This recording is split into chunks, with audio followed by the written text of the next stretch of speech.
Jamal, not to place one game's importance over any others, but back of your mind, making a bowl game this weekend. I mean, yeah, that's a possibility, but we have to go ahead and take care of Oregon State first for us to celebrate that. And really, that's the furthest thing in the back of our minds right now. We're just worried about Oregon State and preparing for them and to be able to celebrate that moral victory.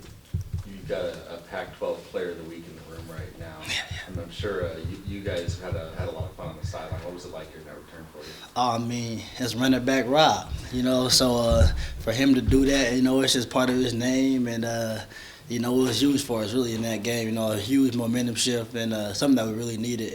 For him to make that play was a key part to that victory, and all kudos to him and the kickoff return of the team. Well, Oregon State seems like they're at a point right now where you guys were maybe a couple of years ago, where they were close a lot, but haven't really been able to bite a team yet, except for Cal. Are those teams a little more dangerous than one would expect? Oh, I mean, Oregon State, they're a good football team. Like they showed in the past, they play teams really tough, and for us, we just have to be prepared for that. I mean, just go out there, do what we do, and take care of business, and we should be fine. But yeah, they're a great team, and it's going to be a tough one.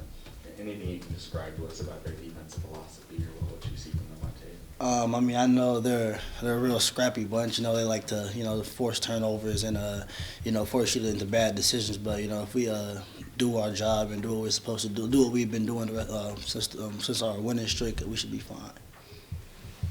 What happened this past week with the running game? Was it just more of something that Arizona State was doing, or did you guys see something where you pull away a little bit from the running game? I mean, all credit to Arizona State's defense. They're a great defense, and they kind of forced us in kind of a bind when it comes to our running game. But it was kind of disappointing. I felt like we left a lot of big plays on the field, especially myself, and it's just kind of like one of those man, I wish I could have that one play back. It can turn something like from a short game to a huge game, and just little things like that. But they did a good job of stopping stuff in the box and not letting us get going like how we usually been doing.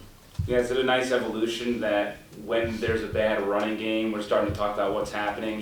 Back in the past, it'd sort of be like, oh, this is sort of what we expect, but you along with James and Keith last year and Gerard have sort of changed the mentality of what it's like to be running backs here at Washington State. Yeah, I mean, for us to finally actually talk about, hey, we had a bad running game is it's a tribute to Coach Masho and the job he's done with us since we got here. And, and a tribute to, the three other running backs, Keith, James, and Gerard. So, finally we're talking about that, having a bad running game is good. So, yeah, hopefully we can change that up this week and get it back going. What's it like having Luke Falk in the huddle there on that final drive? The dude's injured. What kind of presence does he bring? Oh, I mean, he brings that warrior mentality. He's real calm, collected.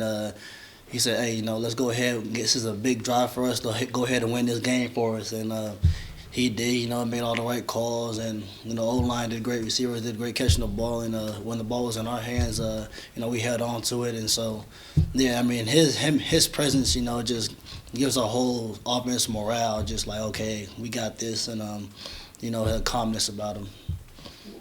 Maybe special props for Andre at that point in the game, protecting that left side. Oh yeah, Dillard. Yeah, he did a great job.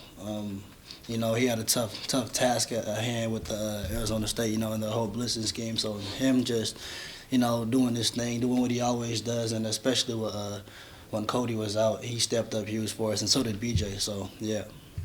When they bring so many rushers, obviously the running back's a little more involved in the pass blocking game. So what were you guys seeing as they had those 7 sacks? What was breaking down?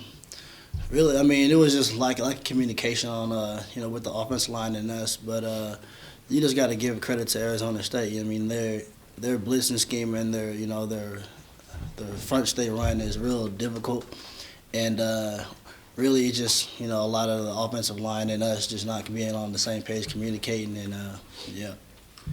Now, earlier in the year, you guys were kind of starting off slow and finishing strong, and now that formula has kind of flipped. I know you usually take pride on being a fourth quarter team, but what's happening here where back-to-back games has sort of been get pulled away from you a bit? Yeah, I mean, it's just us not like stepping on team or finishing teams off.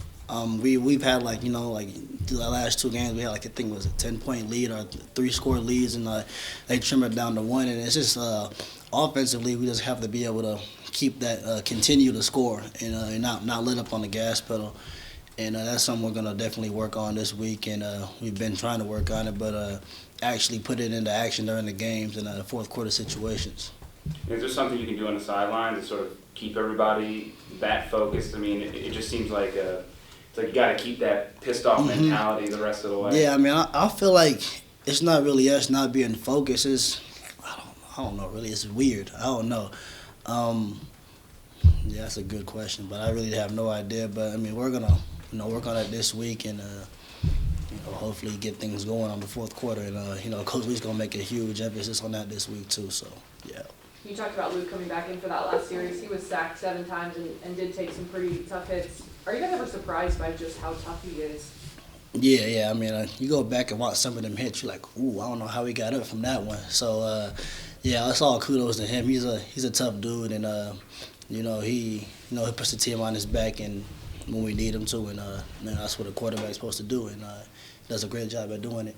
Coach Leach said after those 2 losses that maybe you guys overindulged on the success of last year a little too much. You won 5 in a row now. No one has done that here that's on this team. How do you not do that? As a leader of this team, what do you do to make sure that doesn't happen?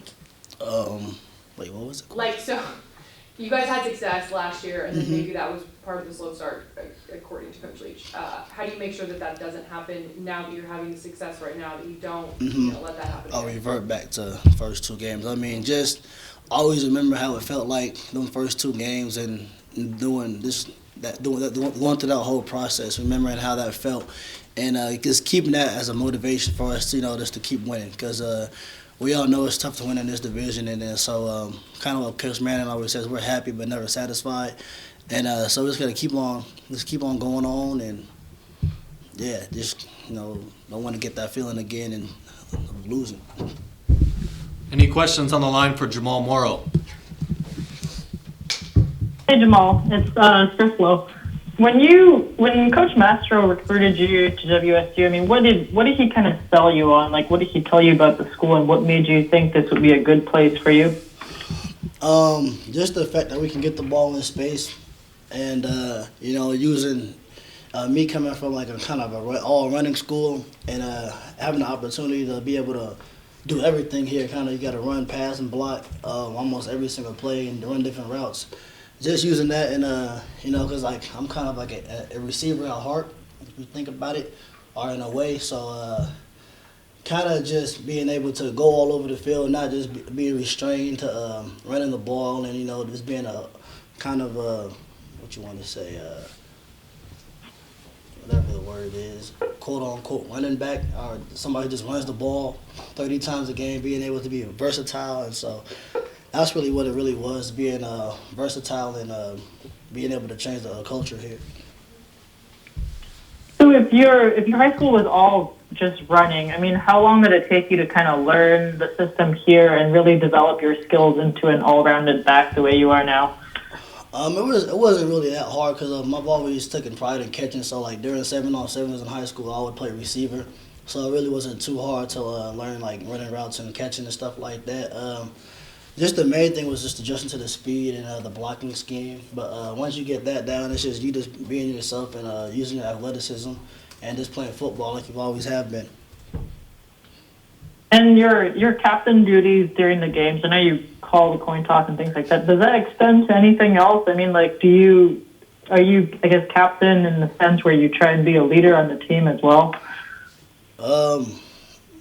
I mean, you can kind of say that, I guess. I'm just really being myself, and you're really just making sure all guys are always staying up and being humble at the same time. But really, the coin toss, I don't know. I really think Leach just does that because I guess I'm good at it. That's what he thinks. So I guess that's really the only reason I'm out there.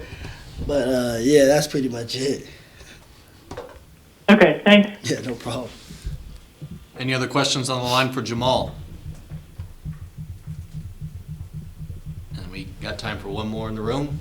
Well, can you kind of elaborate on being a receiver at heart? Oh yeah, I mean, I just like catching the ball.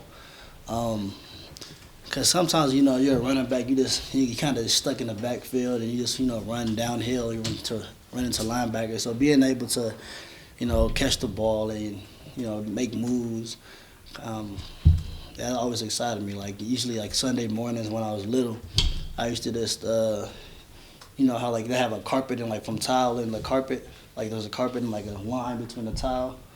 I used to throw the ball up to myself and try to like catch it before I get my 2 feet in before like, I hit the carpet, just little stuff like that. And I'm always done like stuff like that. And so having it on the field is it's always fun. So if you had gone to a pass-oriented high school, do you think you would have been a receiver? That's a good question. Maybe, probably both. But yeah, I'll probably play a little both. Kind of like 7 on.